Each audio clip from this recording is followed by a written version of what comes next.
Eating fruit after a fatty, protein-rich meal works in several different ways. First, the fat and protein are going to slow down digestion, and this leads to a gradual release of glucose into your bloodstream. This steady release of glucose helps prevent blood sugar crashes overnight, which can lead to low blood sugar or hypoglycemia, disrupting your sleep. There's more to the story than just low blood sugar levels overnight. Here are 5 other factors that could be causing the early wake-ups. Number 1 is gluconeogenesis. This is how your body makes glucose from protein. If it is not working efficiently, your blood sugar can drop, or stress hormones like cortisol can wake you up. Number 2 is low body fat or caloric deficit. Without enough stored energy or food, your body runs out of fuel overnight, which triggers hunger and wakefulness. Number 3 is elevated or dysregulated cortisol levels. Cortisol is essential for maintaining stable glucose levels overnight. It helps release stored glucose, and it supports gluconeogenesis to prevent blood sugar from dropping too low.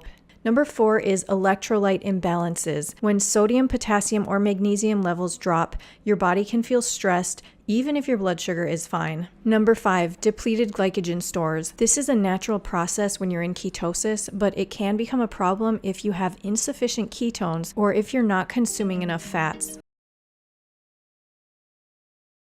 I do have a recommendation. The absolute best thing that you can try is to drink a glass of milk with your last meal prior to bed and see if that will elicit enough of a response, because there are natural sugars in it and it should elicit some type of insulin release and potentially help regulate your blood sugar levels overnight. If that doesn't work, it's going to be a contentious subject here. You could add a little bit of honey. I know some people will not agree with that, and if you have sugar addiction issues, of course, don't go there. But for some people who don't, this could do the trick. If you really don't want to start eating fruits for some reason and you don't want to eat other things, because my body became so used to waking up at 3 a.m., it was so honed in on it. It was like, there's no way this is going to change. And even when my sleep started getting better, when I started adding the carbs in, I would still wake up at 3, and then luckily, almost every time I was able to fall back asleep and then sleep until closer to 5. In case I didn't mention that, now I've been sleeping from like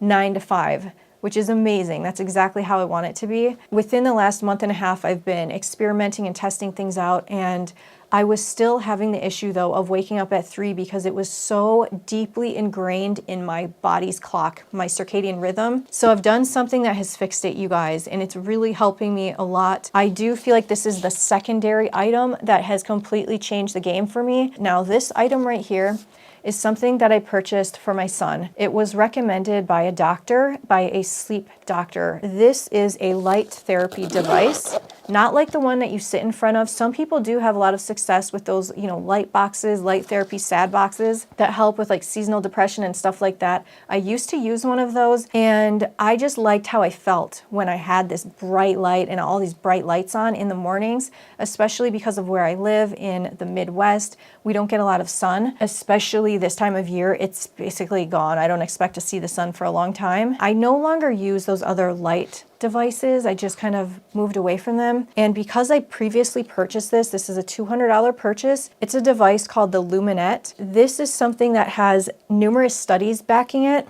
What I've been doing is wearing this in the morning as I'm doing some chores. Before I do anything else, like I'm taking care of the cats, feeding them, doing stuff, it takes me about 15 to 20 minutes. I put this on. I'm going to show you. There's 3 different settings, and there's different light wavelengths. This has all been studied so that you have a safe wavelength and the certain wavelength that you prefer to use. I've been using the medium one lately. Let me see. So it's this one, and you put it on, and I know it looks great. You put it on, and you can actually wear glasses under this as well. You don't stare directly into the lights that are beaming into your eyeballs and your retinas, but you just wear it and you walk around and you do your thing. I love that I can wear this while I'm doing things. What this is doing is ideally helping to reset my circadian rhythm in the morning, because I don't know if you guys have heard this before, but it's really important in the morning, if you want to get good sleep at night, to go outside and to get the sun in your eyes. I'd wake up at 3 and then people said to do that right away. The sun never came out.